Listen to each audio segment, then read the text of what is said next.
Hi எல்லாருக்கும் வணக்கம். Beginner ஃப்ரெண்ட்லியான ஒரு சிம்பிள் டிசைன் தான் பார்க்க போகிறோம். ஜஸ்ட் ஒரு 2 லேயர் ஆஃப் செயின்ஸஸ் கொடுத்துருக்கேன். அதுக்கப்புறம் அதை சுற்றிலும் ஒரு சுகர் பீட் கொடுத்துருக்கேன்.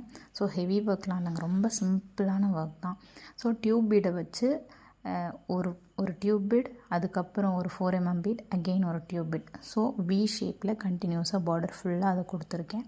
அண்ட் தென் அதுக்கு மேலே பார்த்திங்கன்னா ஒரு இடத்துல பூ மாதிரியான ஒரு ஸ்டிச், அதாவது ரைஸ் பீடில் வச்சு ஒரு இடத்துல ஒரு ரைஸ் பீட், ஒரு சுகர் பீட், அகெயின் ஒரு ரைஸ் பீட், ஒரு சுகர் பீட் கொடுத்துட்டு சென்டரில் ஒரு 3mm பீட் கொடுத்துருக்கேன். ஸோ அகெயின் ஒரு இடத்துல ஒரு பாயிண்ட் கேப் விட்டு அகெயின் நெக்ஸ்ட்டு ஸோ ஆல்டர்னேட்டிவாக கொடுத்துருக்கேன். ஸோ ஆல்டர்னேட்டிவாக கொடுத்த இடத்துல பார்த்திங்கன்னா ஒரு 5mm பீட் கொடுத்து அதில் ஒரு சுகர் பீட் ஆட் பண்ணியிருக்கேன். ஸோ கம்ப்ளீட்டாக ஹெவியாக இருக்கணும் அப்படின்றது கிடையாது. சிம்பிளான ஒர்க்காக இருந்தாலும் அது நல்ல ஒரு லுக் கொடுக்கணும் அப்படின்றதுனால இந்த மாதிரி டிசைன் சூஸ் பண்ணி ஈஸியாக பிகினர் ஃப்ரெண்ட்லியாக பண்ணிக்கலாம் நம்ம. ஸோ இதே தான் புட்டாஸ்லேயும் ஆல் ஓவர் த பாடியில் கொடுத்துருக்கேன். ஸோ கம்ப்ளீட்டாக ஃப்ரண்ட் அண்ட் பேக் இந்த டிசைன் தான் கொடுத்துருக்கேன்.